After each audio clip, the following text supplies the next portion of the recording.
आज हम डिस्कस करेंगे इम्पोर्टेंट करंट अफेयर्स ऑफ 17 जुलाई 2020 जो गवर्नमेंट एग्जाम के लिए काफ़ी इम्पोर्टेंट है।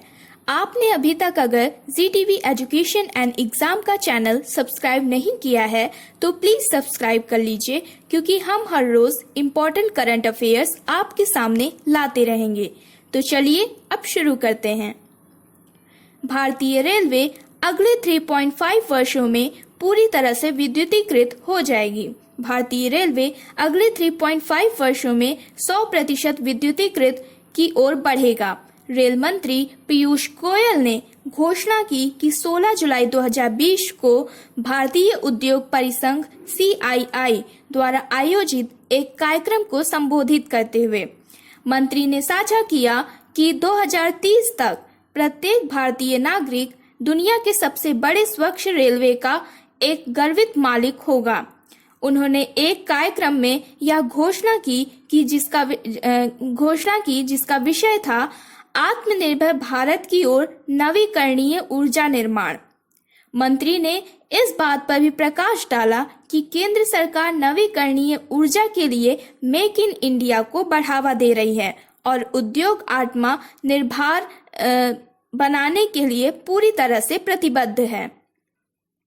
मुख्य विचार: भारतीय रेलवे अगले 3.5 वर्षों में 100% विद्युतीकृत और अगले 9 से 10 वर्षों में 100% नेट शून्य ऑपरेटर की ओर बढ़ने का लक्ष्य रखेगा। मंत्री ने कहा कि भारत ने क्षेत्र की व्यापक उपलब्धता के लिए पारेषण क्षेत्र में गहराई से निवेश किया है। One sun one world one grid. Rail मंत्री पीयूष गोयल ने one sun one world one grid की अवधारणा के बारे में बात की, जिसे प्रधानमंत्री नरेंद्र मोदी द्वारा प्रचारित किया गया है, और कहा कि एक अंतर्राष्ट्रीय सौर ग्रिड में संक्रमण कुछ ऐसा है जिस पर हम सभी काम कर रहे हैं। नवीकरणीय ऊर्जा। रेल मंत्री ने कहा कि भारत अंतर्राष्ट्रीय नवीकरणीय समुदाय का नेतृत्व कर रहा है। यह जोड़ना कि नवीकरणीय ऊर्जा आगे का रास्ता है और पर्यावरणीय लाभों के साथ साथ यह आर्थिक रूप से राष्ट्र के लिए अच्छा है। गोयल ने कहा कि PM कुसुम योजना के साथ सरकार की योजना है कि किसानों को भी नवीकरणीय ऊर्जा में तय में लाया जाए। पृष्ठभूमि: प्रधानमंत्री नरेंद्र मोदी ने पहले कहा था कि भारत दुनिया के लिए एक मॉडल बन गया है जब अक्षय ऊर्जा के लिए संक्रमण का उल्लेख किया गया है। उन्होंने कहा कि प्रत्येक इच्छुक नागरिक को सस्ती कीमतों पर बिजली उपलब्ध है। ईरान ने चाबहार रेल परियोजना से भारत को छोड़ने की खबरों का खंडन किया। नवीनतम विकास में ईरान ने चाबहार जाहेदान रेलवे परियोजना से भारत को छोड़ने के दावों का खंडन किया है। ईरान के पोर्ट्स एंड मैरीटाइम ऑर्गेनाइजेशन के एक कर्ता धर्ता फरहाद मोंटेसर ने कहा कि कहानी पूरी तरह से झूठी थी, क्योंकि ईरान ने चाबहार जाहेदान रेलवे परियोजना के संबंध में भारत के साथ कोई समझौता नहीं किया है। ईरान डिप्टी द्वारा स्पष्टीकरण हालिया रिपोर्टों के प्रकाश में आया है, जिसमें कहा गया कि भारत को ईरान द्वारा अफगानिस्तान की सीमा के साथ चाबहार पोर्ट से जाहेदान तक एक रेलवे लाइन के निर्माण से हटा दिया गया है। Clarification by Iran deputy Farhad Montaser ने स्पष्ट किया कि हालिया रिपोर्ट पूरी तरह से झूठी है। उन्होंने कहा कि ईरान ने चाबहार में निवेश के लिए भारत के साथ केवल 2 समझौतों पर हस्ताक्षर किए हैं। एक बंदरगाह के उपकरण और मशीनरी से संबंधित है और दूसरा भारत के $150 मिलियन के निवेश से संबंधित है। उन्होंने कहा कि प्रतिबंधों का चाबहार में ईरान भारत के सहयोग से कोई लेना देना नहीं है। इससे पहले ईरान के राष्ट्रपति हसन रूहानी ने ईरान के आर्थिक भविष्य की संरचना के लिए बंदरगाह को एक महत्वपूर्ण हिस्सा बताया था।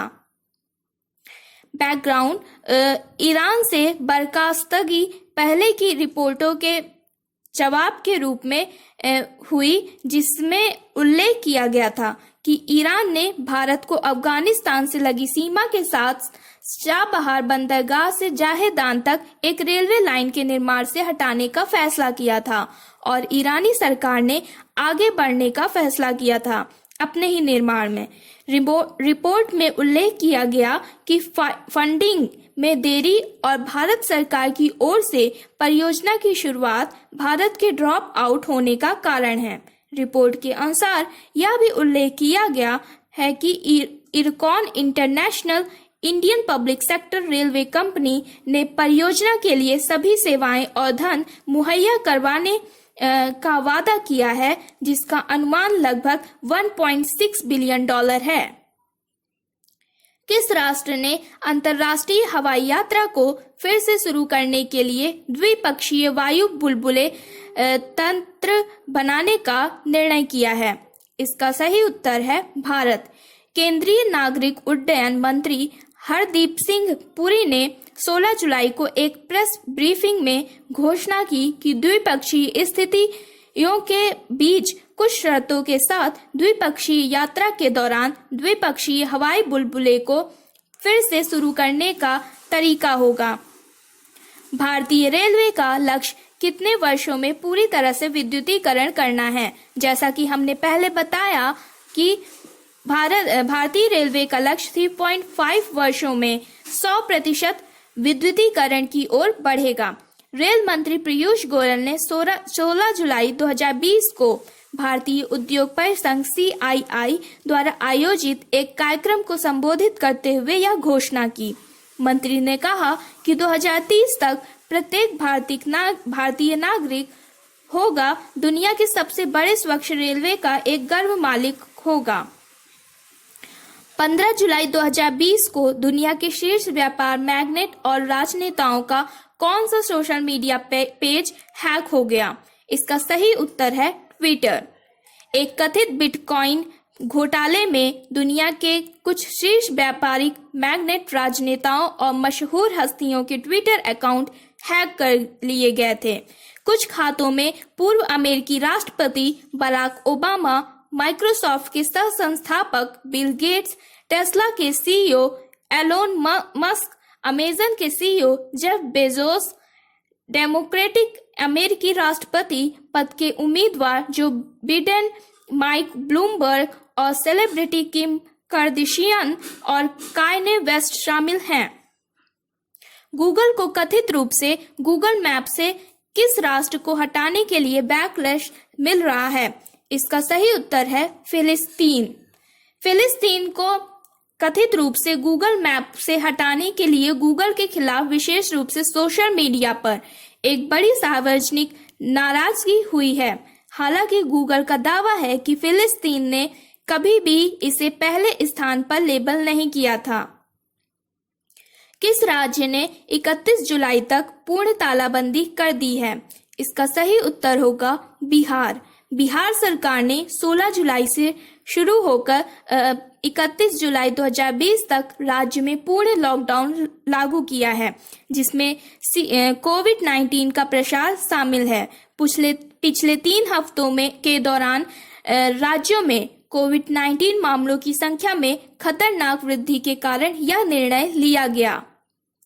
भारत ने हाल ही में किस राष्ट्र के साथ एक नया व्यापार मार्ग खोला है? इसका सही उत्तर है भूटान। भारत और भूटान ने 15 जुलाई 2020 को पश्चिम बंगाल के भूटान और जयगांव में पशाखा के बीच एक नया व्यापार मार्ग खोला। भारतीय चुनाव आयुक्त को निम्नलिखित वित्तीय संस्थाओं में से किसके नए उपाध्यक्ष के रूप में नामित किया गया? इसका सही उत्तर है ADB। 15 जुलाई को चुनाव आयुक्त अशोक लावासा को फिलीपींस स्थित एशियाई विकास बैंक के नए उपाध्यक्ष के रूप में नामित किया गया है। किस राष्ट्र ने चाबहार जाहेदान रेलवे परियोजना से भारत को छोड़ने के दावों से इनकार किया? इसका सही उत्तर है ईरान। नवीनतम विकास में ईरान ने चाबहार जाहेदान रेलवे परियोजना से भारत को छोड़ने के दावों से इनकार किया है। ईरान के बंदरगाहों और समुद्री संगठन के प्रतिनियुक्ताओं में से एक फरहाद मोंटेसर ने कहा कि कहानी झूठी थी क्योंकि ईरान ने चाबहार जाहेदान रेलवे परियोजना के संबंध में भारत के साथ किसी भी समझौते पर हस्ताक्षर नहीं किए हैं।